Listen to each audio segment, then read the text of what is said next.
Hello everyone, my name is Antoine Oris Esguerra, and my case study presentation will be focusing on the impact of the humanitarian crisis on the health and future of the people of Afghanistan. So the purpose of this case study is to highlight the underlying drivers of the current humanitarian crisis in Afghanistan, its impacts on the health and well-being of the Afghan population, and ultimately looking at possible solutions to address the current situation. Now, the first signs of turbulence in Afghanistan began with the Soviet-Afghan War between 1979 to 1989, which destabilized the country's infrastructure and political stability. Years later, in response to the September 11 attacks by Al-Qaeda, which was based out of Afghanistan, the American invasion created a government power vacuum.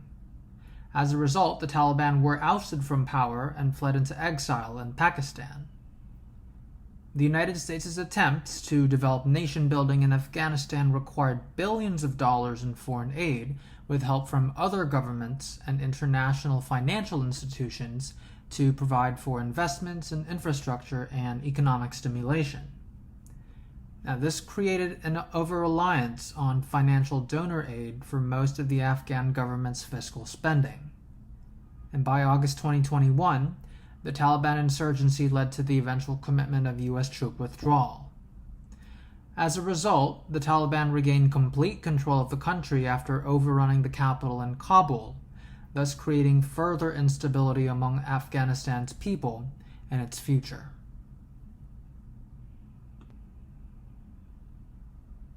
Looking at the current situation, various crises in Afghanistan continue to linger as the Taliban struggles to maintain the bureaucratic process of government after regaining control of the country.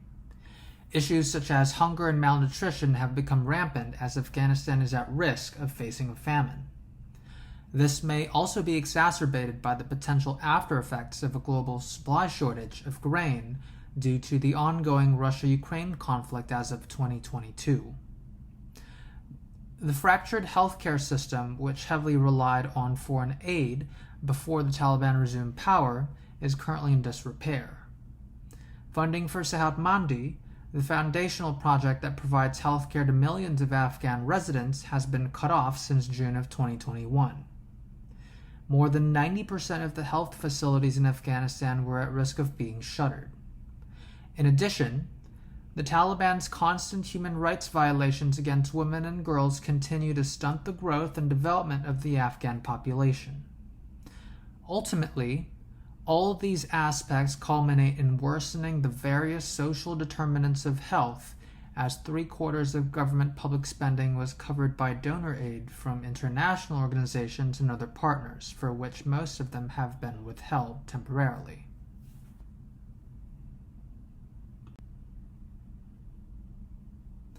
Since the Taliban regained power in Afghanistan, the government has imposed restrictions on women and girls' physical movement, access to education, and health care, reminiscent of the policies they enforced throughout their initial rule in the 1990s. The restrictions on female education go against various international norms, including the right to education under the International Covenant on Economic, Social, and Cultural Rights.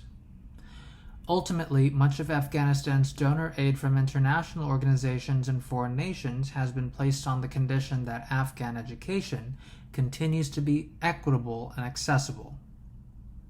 In terms of accessing healthcare services, the Taliban has placed restrictions on women and girls traveling more than 45 miles without a mahram or close male relative, and banned male frontline staff from attending to women and girls. In a healthcare system that suffers from challenges due to resource constraints, these discriminatory policies will deter women and girls from utilizing essential reproductive and maternal health services.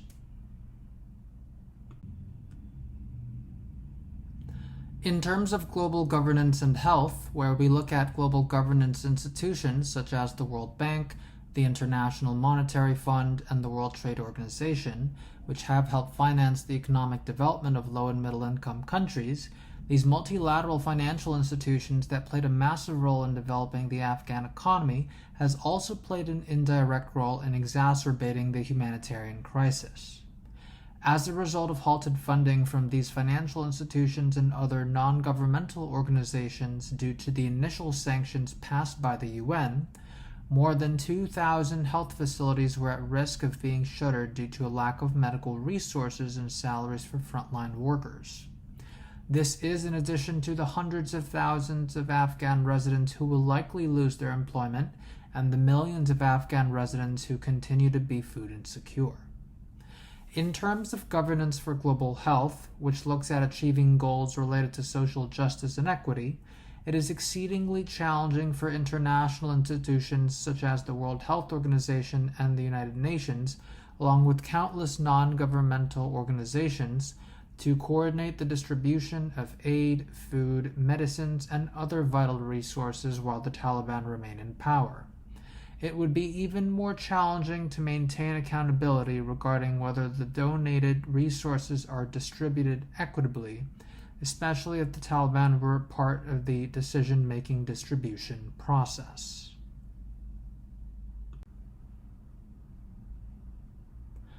The bar graph depicted in this slide shows the increasing number of Afghan residents who are at risk of famine and starvation as a result of not being able to afford or access food. In 2020, 13.95 million people were food insecure as a result of the lingering economic effects of COVID-19, which wreaked havoc across the globe. Since then, as a result of the halt in humanitarian aid from international organizations and foreign governments due to the Taliban takeover of Afghanistan, growing numbers of Afghan residents are increasingly facing food insecurity, starvation, and famine. Approximately 22 million people were projected to be food insecure in Afghanistan by the end of 2022.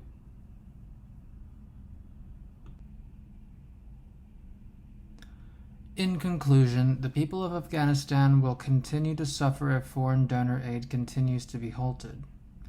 Based on the analysis previously described, some of the recommendations to improve external living environments where Afghan residents live involve: number 1, advocating for the termination of policies that restrict Afghan women from exercising their civil, political, social, and cultural rights; number 2, resume foreign aid and investment into the country; and finally, number 3, coordinate with the current Afghan government on the distribution of needed resources while holding them accountable in terms of whether the distribution process was conducted fairly.